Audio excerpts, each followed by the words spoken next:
The 7 million people of the San Francisco Bay need a new bridge, and they need it now.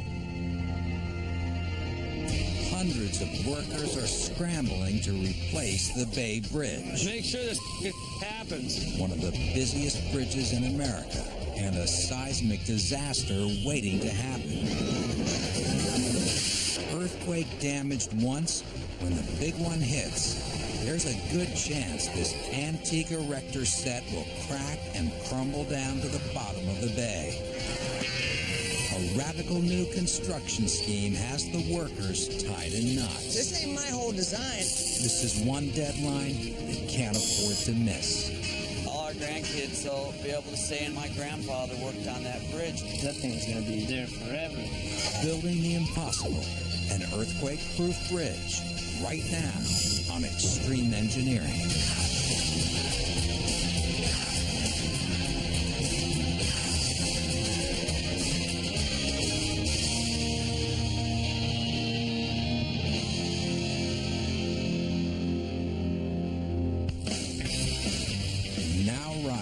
Just alongside the 68-year-old eastern span of the San Francisco-Oakland Bay Bridge, the biggest transportation project in California history. In the year 2010, the planners say the new Bay Bridge will be ready to carry its first passengers. When it does, the old Bay Bridge will be torn down. Right now, all the action is on the waterline. Under construction are the 28 bridge piers that will support the roadway above. The hours are long and the work is dangerous. Every day, the risks are faced by the members of 3 separate bridge-building crews. The pile drivers, who will pound 160 massive steel support columns 300 feet down into the bay. The welders, who will work in 200-degree temperatures with arc lights bright enough to cause blindness. And the iron workers, wrestling thousands of steel rods into giant cages, give the bridge the strength to survive an earthquake. Board, watch that board right there, Javier. Only after the pile is driven, the welds are made, the rebar is up, and the concrete is poured, can the road work above begin. The pier story starts in the iron yard. Warren Moldovan never moves slowly. 30 years into his career, he's the new Bay Bridge Project's head iron worker. Got lots of things to do at once. Warren is responsible for all the record-setting 120 million pounds of reinforced steel, rebar. Never has so much rebar been built into a bridge, and the iron workers have to put it all together by hand. Every aspect of the job is almost a new engineering marvel for everybody. Our trade, it's not so much being real smart, it's more being mechanically inclined, because it's like putting puzzles together. For the last 3 weeks, Warren's team of 10 has been hard at work creating a 260-ton rebar cage. The purple plastic wrap is Rodbuster code for the highest grade of waterproofing. For this single rebar cage, 15,000 steel rods have to be hand-tied together.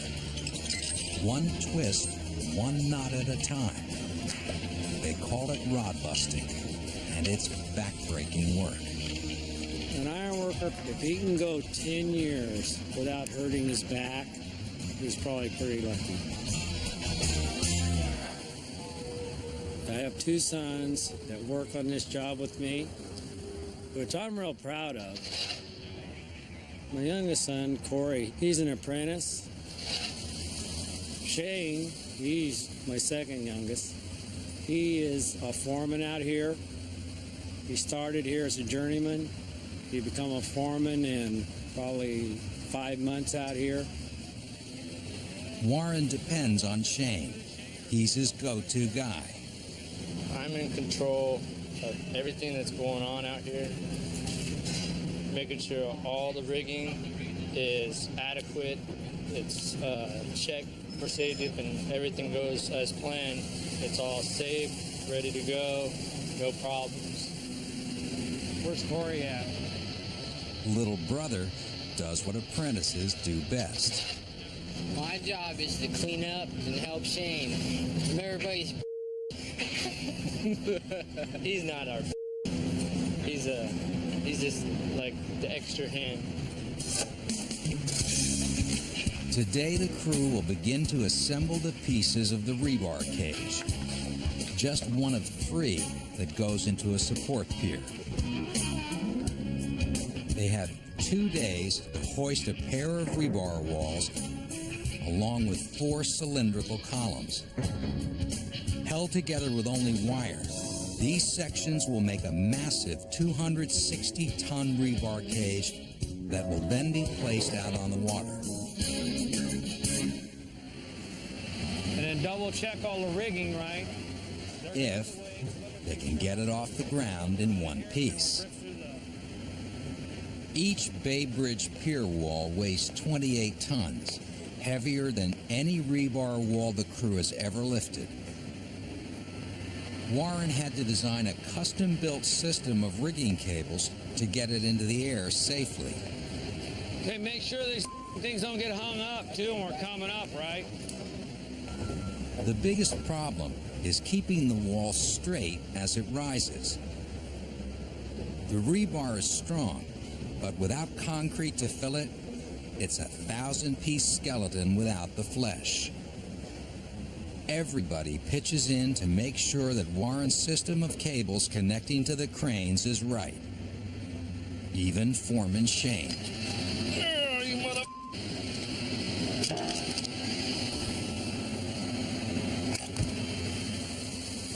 The 2 crane operators will have to hoist in unison.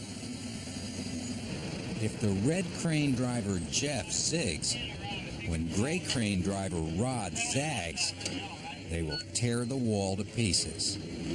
Pretty close. They keep in constant contact. Everybody waits for Shane to make the call to start the lift. Aye.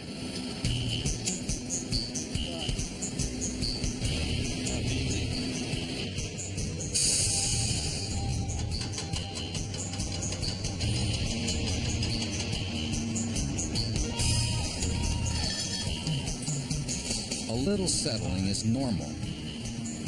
But if the rigging's not right, the whole wall will twist and buckle. And all that weight will come crashing down. I'm not liking that at all. Leave it hang right here for a minute, Shane. 3 feet up is all they'll risk. This is their last chance to spot trouble.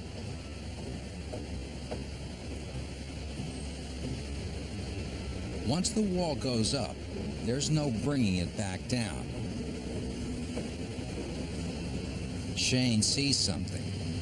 Over here. Look. Right there in front of you. On the wing. He moves in for a closer look. Hey, we got one bar.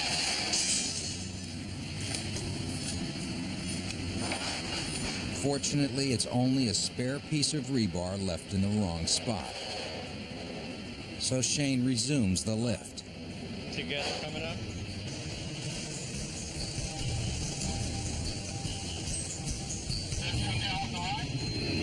yeah, you're at 54.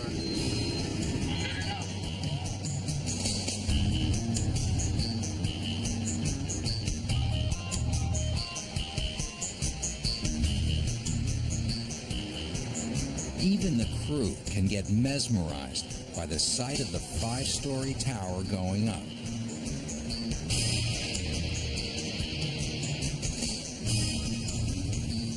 Make sure everybody's watching. Nothing comes sliding out from inside it.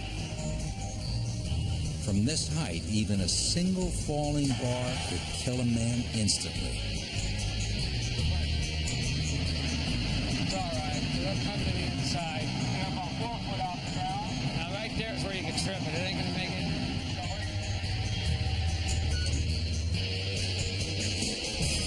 15 minutes later, Wall 1 stands tall in the breeze, balanced on end, held in place only by the gray crane and Warren's rigging.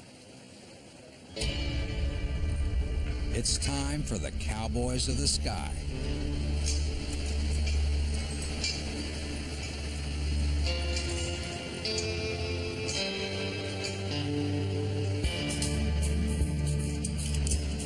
"65 feet up, they untie Warren's canvas straps and free the wall from the red crane.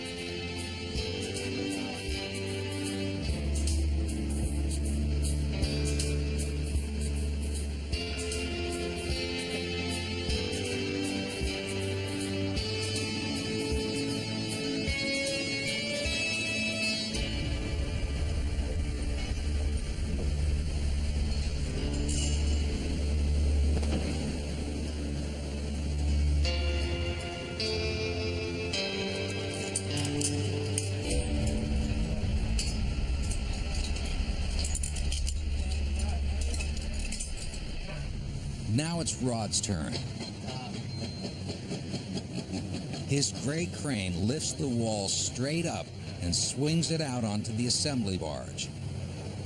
Shane's on the scene to pass the 28-ton wall along to Rick Robles, the barge wrangler. It's all yours. Keep it like that. That's the way it's got to go in. He's got to set it down within an inch of the landing spot, next to the steel template that holds the cage in place. The rest of the crew gets into position, climbing upstairs inside the template.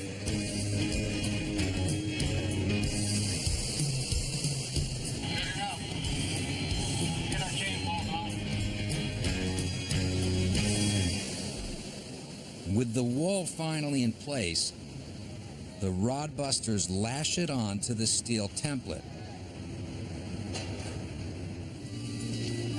Warren's son Corey knows what happens when his father gets behind schedule.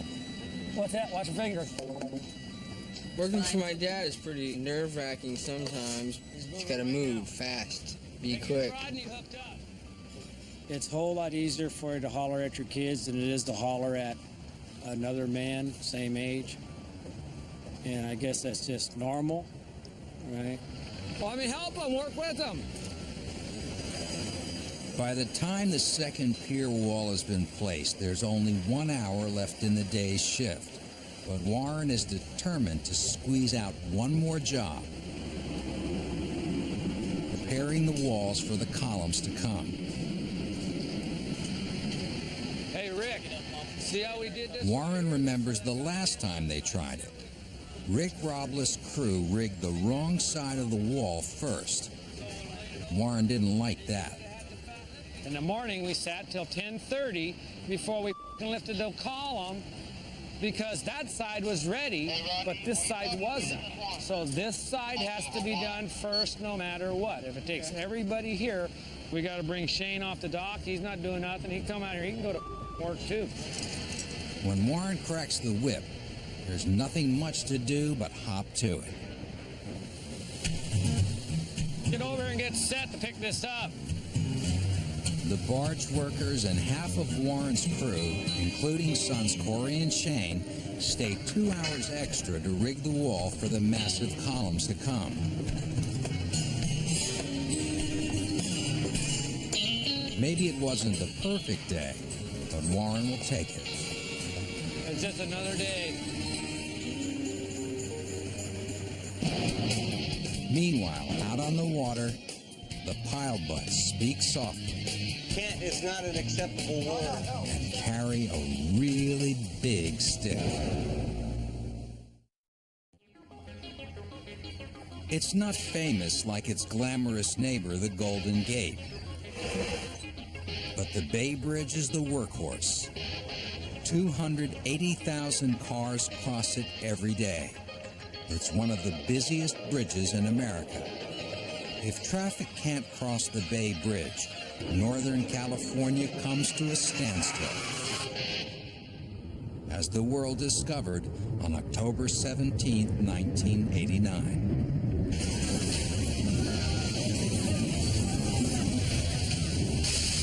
A 7.1 magnitude earthquake struck the Bay Area just as the Oakland A's and the San Francisco Giants were about to begin Game 3 of the Baseball World Series.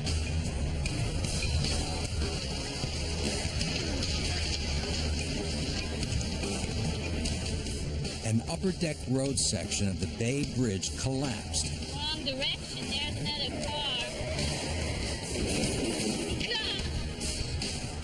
Sending 2 cars crashing to the road deck below. 1 driver was killed, and traffic was shut down for the next 30 days. With another major quake due within 20 years, the state of California quickly decided to tear down the old span as soon as a replacement could be built. The new bridge will be slung low and sleek across the water. A double ribbon of concrete that will climax with a single suspension tower and give Oakland an eye-grabbing landmark to compete with the Golden Gate. But right now, the focus is on the base. Building support piers that can shake, rattle, and roll their way through a California earthquake. That means 28 piers set 175 yards apart and 160 of some of the biggest, deepest support piles ever driven. It means employing the General, the biggest floating crane on the West Coast, full-time. And to run it, a rough, tough, smart, and fast crew of 7 ballerinas.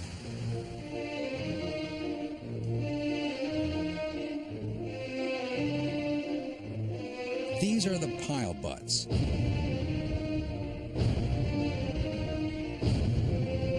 Their construction company, KFM, mandates the stretching time each day. And these men of California steel understand that the way to last is to keep things loose. Roll those up here, makes you look taller. Gordy Crocker leads the pile butt team.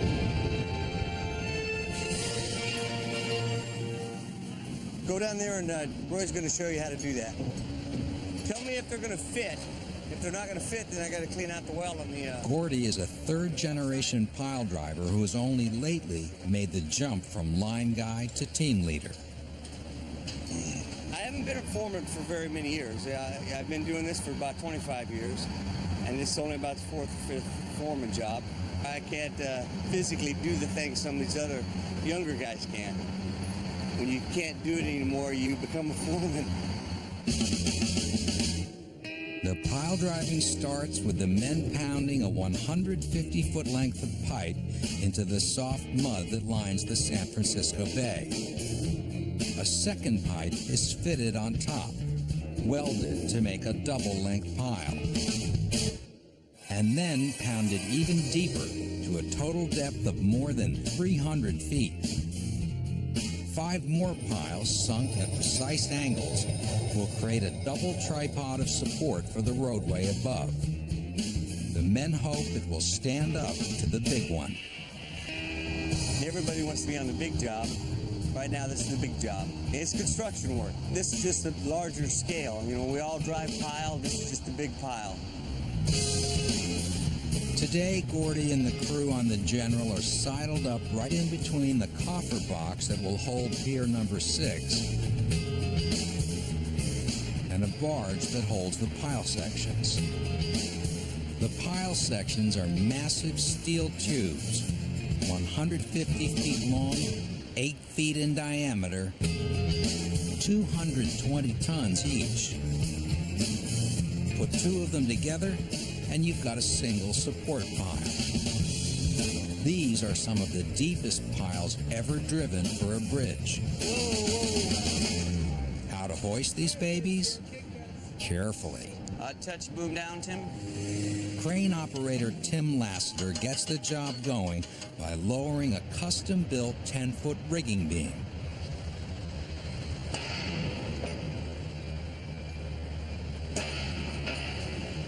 It takes 3 pile butts to wrestle it into place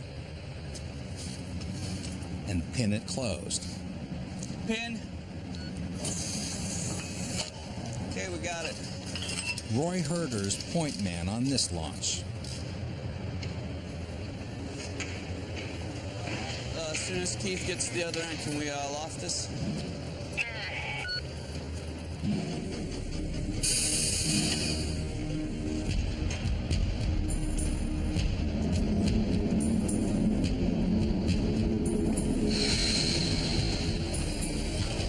A year and a half into the project, the pile butts have swung 94 piles into the sky, but they still watch close every time. If there was failure and that thing was to come back down, I don't know what it would do. I'm jumping in the water.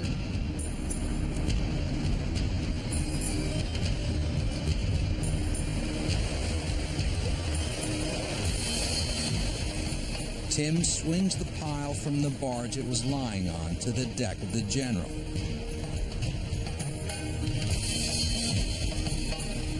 There, the guys spin the tube around so the custom-built rigging beam is lined up for the next step.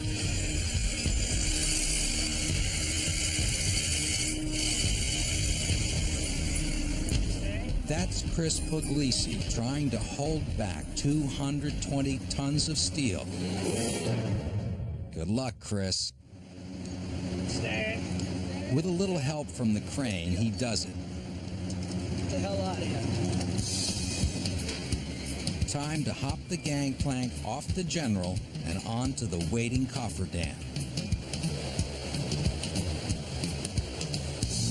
A cofferdam is a 75-foot square hole in the bay with all the water removed. Well, almost all the water.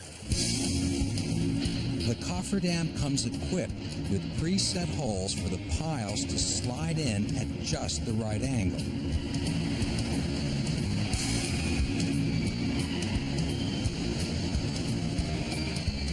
Gordy's got the catbird seat, 10 feet below the waterline and right in the middle of the action.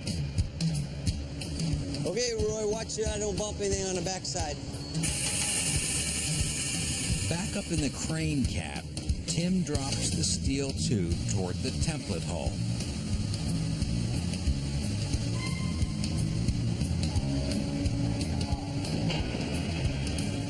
The template is equipped with hydraulic gates and arms that grab the pile and set it to a precisely calculated angle. Or at least get them close. The last few inches have to be done by hand. Another half? Can I get another half out of here? 1 more inch right there. 1 more inch? Yeah. All right. Gordy's on a tight schedule. You done messing? I'm going to throw an inch in here and we'll be done. He's got to drive 3 piles today. No, I want an inch. Now. It's nearly lunchtime, and he's barely done with 1. Okay. We'll cut you loose. Makes for long days. It's lunchtime, but there's no wandering off to San Francisco for crab cakes and Chardonnay. When you work on the General, you stay on the General.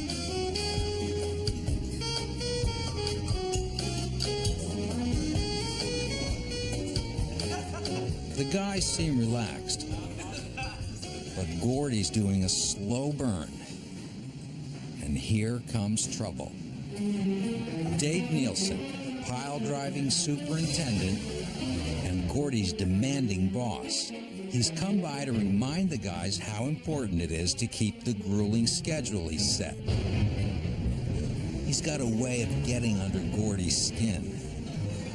When things are not going right, Dave shows up. Dave's not a good thing when Dave's out here. You know, we do the best we can do, and the option, if he doesn't like what we do, is to get somebody else to do it. That's the way it is in construction. Dave's come and gone, and the guys are still feeling good. A little too good for Gordy, who's only trying to make Dave happy. Hey. Okay.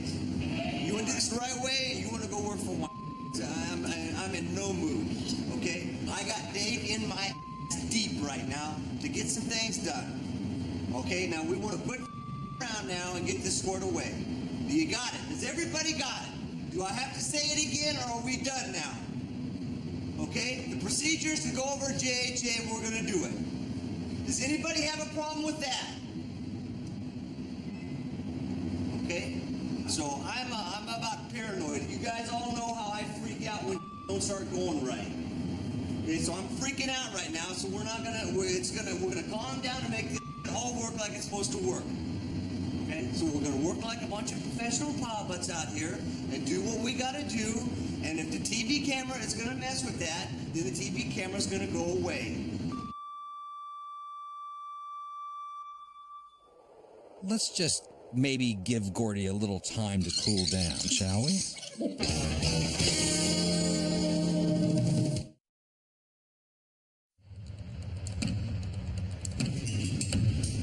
Lunch is over on the New Bay Bridge, and Pilebutt foreman Gordy Crocker is back in control and ready to pound the pile into the bay, if even one of the General's 90-ton hammers holds up.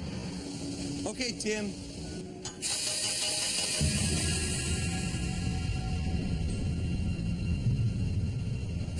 The hammer's power is hidden inside the 55-foot yellow steel shell. A gigantic hydraulic piston fits snugly over the pile end.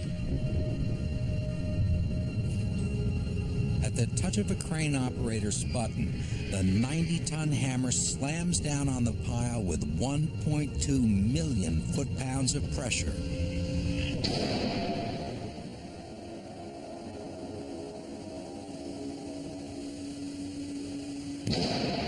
That's like 15 fully loaded 18-wheel trucks hitting a brick wall simultaneously at 40 miles an hour. Oh yeah, that's a lot of force.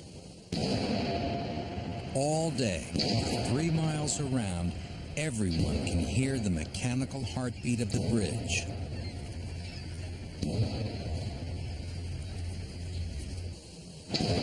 Up close, the noise is deafening, literally.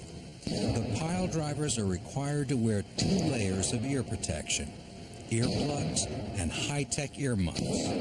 But hearing loss remains an occupational hazard.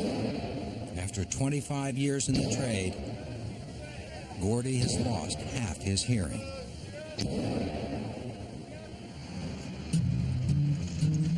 3,200 deafening blows later, the first pile of the day is finally in. Gordy will keep his crew at it till 8 p.m. Another 14-hour day on the Bay Bridge.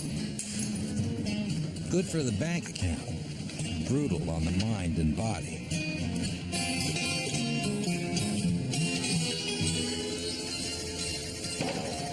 While Gordy drives pile, back in the rebar yard, the ironworkers are scrambling up on their newly built walls, rigging the corners before even more rebar gets added. But everything's going to stop for an important visitor, who is a reminder of the everyday danger of this work. Joe! Yeah! Get to work! Rod-busting brother Scott Thornton back on the job site for the first time since a horrendous accident 9 months ago. Same old How you doing? Scott's fingers were ripped right off his hand when a rope he was holding suddenly cinched tight. How you doing, boss? I looked up at my hand and everything was gone to right there, all the way across, and there's just tattered flesh and meat and a bone sticking out. We'll get you back to work. Warren Moldovan, the superintendent who seems to be everywhere at once, was on the scene to help. Warren, he gathered up my fingers and packaged them up good and proper, you know, and EMTs told me that on the way to the hospital when they unwrapped my fingers that whoever gathered up my fingers, they did an excellent job. It was really fortunate. Scott's endured dozens of surgeries. The last removed one toe from each of his feet and attached them to his hand. Still at it, huh? Yeah. What's up? Oh, That's all right. I don't want to squeeze too hard. It's getting better. Yeah, don't squeeze it. I've never fit in anywhere in my life like I fit in here with these guys and doing this kind of work. These guys are going to really feel ashamed when I come out here and tie faster with my toes than they do with their fingers. That's really going to be bad. Maybe it's the shared danger that turns the crew from workers to family. They need each other to stay safe, to stay alive. I'm going to be back. I'll be back one way or another, Jerry.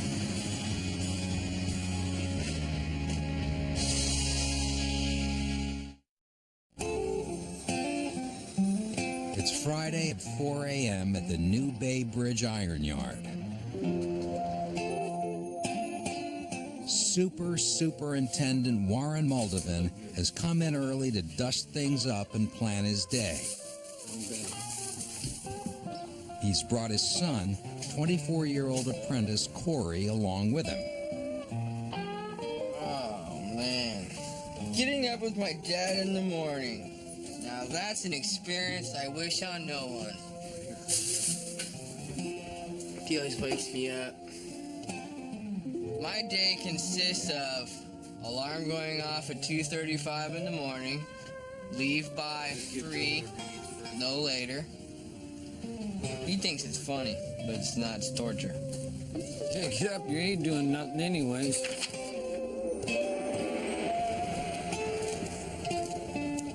By 5:30, the iron workers start arriving. With 5 minutes to shift start at 6, there's one man missing. It's Yard Foreman Shane, Warren's second son on the job. Hello, is Shane there? Warren's son doesn't ever miss work. You're not coming in, Shane? All right, this is a major important day for us out here. Why? Even a Moldovan gets sick sometimes. Oh, Jesus. Warren has to improvise to fill Shane's crucial foreman slot. First up, he recruits Larry Lindstrom, who flies a desk most days. So you might have to work out here in the dock for a while because I got to go to that meeting too, because Shane ain't going to be here. Next, he lights a fire under favorite whipping boy Rick Robles. Get here 15 minutes earlier, you wouldn't have to drive off so fast. Who else is there to help? Well, there's always the apprentice. Come on, Claire, let's go. Get back there, you might have to help him. While Warren scrambles to rebuild the day, out on the coffer dam, a separate breed of bridge worker arrives.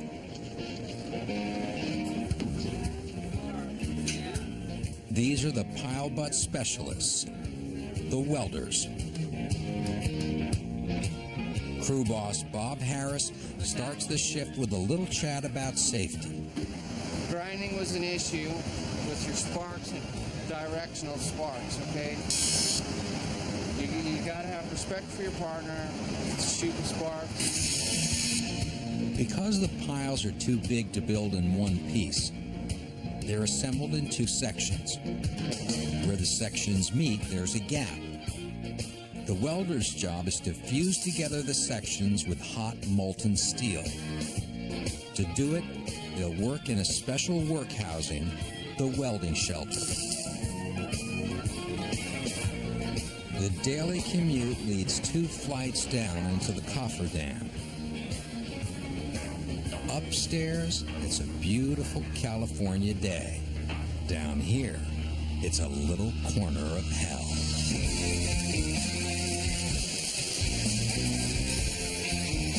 For starters, heating strips warm up the welding band to 200 degrees to reduce stress on the pile. Next, add the heat of the robotic welding gun and a steady supply of liquid metal.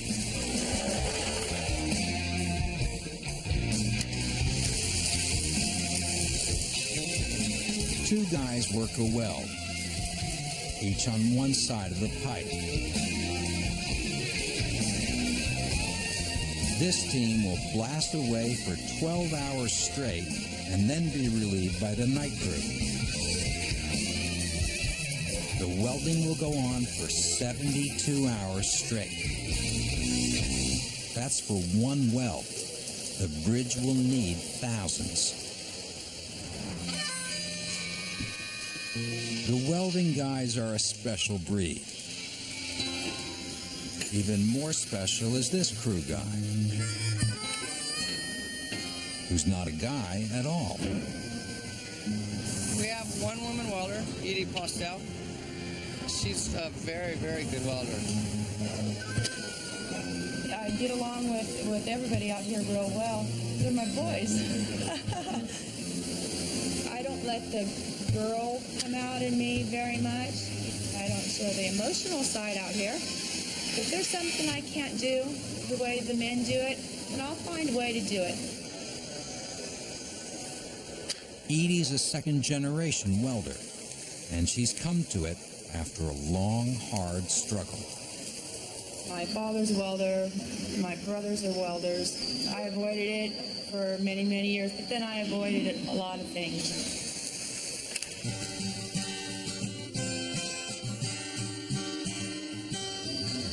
I'm a recovering heroin addict. I've been clean 10 years. Went to prison 5 times. I was probably in 11 out of 13, more in than out.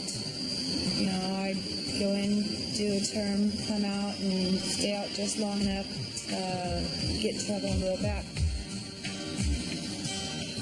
I learned to weld in a vocational welding class in prison. I'm probably one of the very few that ever get clean and stay clean and use the tools that the prisons do offer you. Fortunately, my mother and father have always stood behind me. My father, you know, if we run into somebody that I don't know and he knows, he'll say, oh, this is my daughter, the welder, and she's working on the Bay Bridge. I mean, he just lights up like a candle. The welders will be at it for days. Meanwhile, back in the sunshine, Warren Moldovan's got to leave the job site for a big meeting with all the supers on the bridge. And without Son Shane to direct the hoisting of the massive round columns, he's feeling a little on edge. Just tuck the eye in there. Tuck your eye in there. Tuck your eye underneath. The other way. Just show him, Eric. Just the top of it.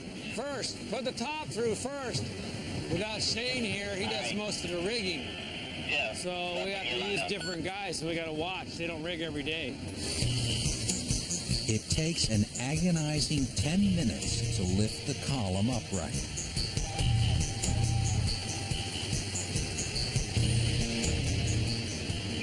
Don't go underneath it because we don't know if there might be something inside that, right? So don't get under the end of it. Let it get all vertical, right? All right.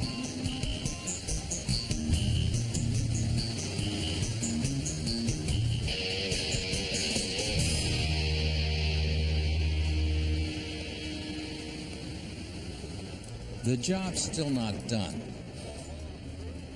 The column has to be prepped to hook onto the wall already set up.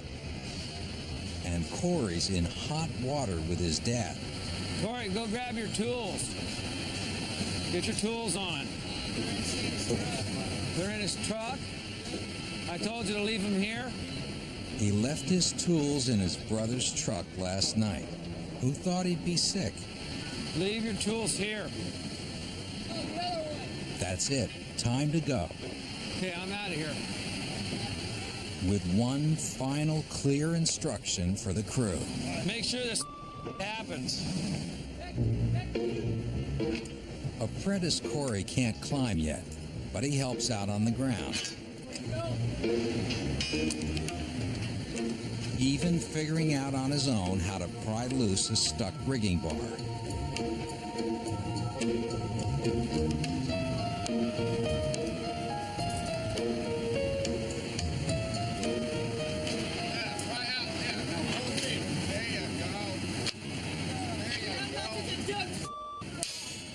A victory for the apprentice. Even without Warren or Shane, the work gets done. Park up! Pass it out, good job! By the end of day Friday, the columns are up and in place. Time to hit the beach.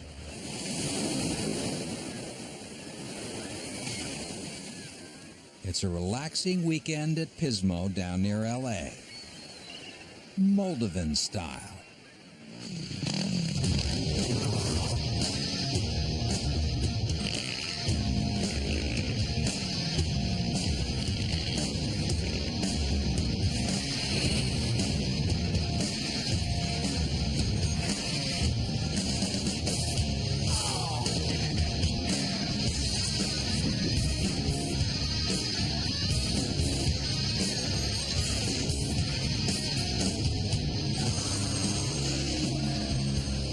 It's a big relief to me to come down here. Because I'm under such pressure on the job.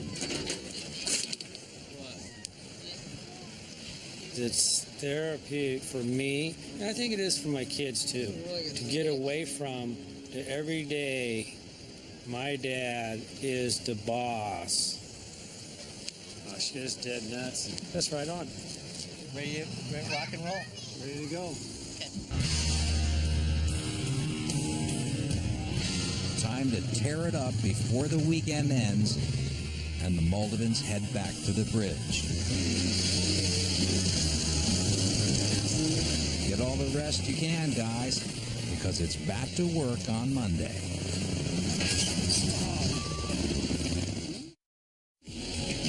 It's a big day on the New Bay Bridge. It took Warren Moldovan's ironworkers 2 months of hand tying, rigging, climbing, lifting and lashing to set up this cage on a floating barge next to their work yard. Somebody's got to move the massive 260-ton cage from where it sits to where it needs to be. Set on top of the support piles driven 300 feet into the bay, the pier cage will set a solid base for the roadway above. It'll be filled out with concrete and 2 more stories of lighter rebar cages before the road is added. But this first-level rebar cage will hold the most weight of any single unit on the bridge. Before the lift, the pile butts make last-minute adjustments to the chandelier, the widespread net of rigging 72 feet up, connecting the pier cage to the crane arm. Everybody's in place, and the general starts the big lift.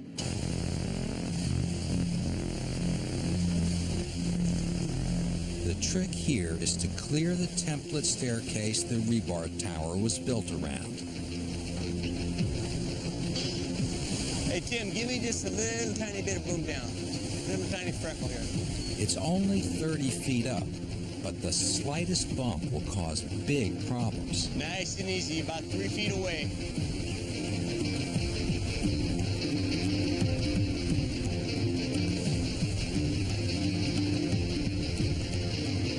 Okay, you're all good now. Got it. Done now, this is the easy part.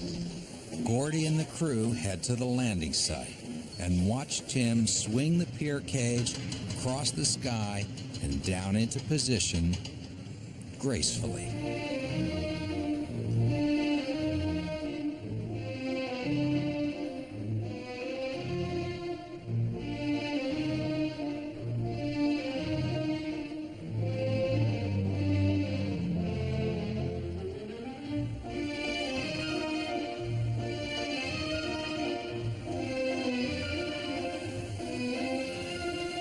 That's good, that's good.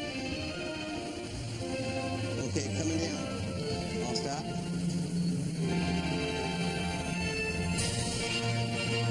All right, Tim, give me just a bump. The pier cage bottom is now 20 feet deep into the footing box. Once it's filled out with concrete, it will stand strong and straight. Nice and easy, coming down, take touch. But for now, to keep the giant cage from a catastrophic tilt and crash against the sides of the footing box, the Pilebutt team has improvised a set of clamps, just like a Christmas tree stand, to hold it in place. Where the clamps meet the rebar frame, simple squares of plywood provide a smooth surface for the clamps to hold onto. But there's a problem. Or maybe a foot off, so we gotta wire this plywood up like this. So when I come down, it just slides right on that. I heard something, Nate, did you grab nails? With the tide coming in, the General, all 4,000 tons of her, bobs from side to side and up and down in the water. Every time the clamps get close, the tide shifts, and the plywood falls out of line. It's frustrating. Okay, then you gotta move the plywood up. You're in charge. It's at this exact moment that Gordy's boss, Dave Nielsen, shows up. Dave always seems to get Gordy amped up. Last time he was around, Gordy blew a gasket. I got Dave in my deep right now. Dave doesn't like the look of the plywood, and Gordy loses it. What's the plywood for? Because the rebar hang up on every one of those things. This ain't my whole design. I mean, you gotta have a piece of plywood. The tide comes in and everything goes up. We did. We started in the right spot. The plywood slides out. You ready? I could put a 14-foot stick of plywood right here and I wouldn't have a problem with it. We're close. We're close.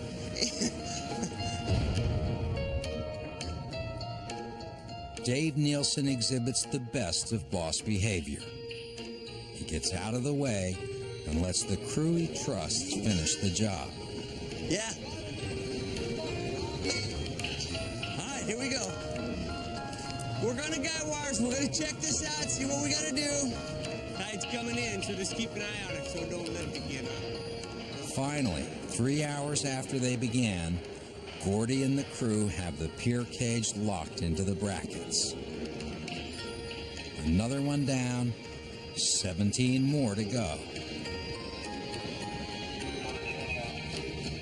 And Tim Lassiter steers the General towards the next skirmish.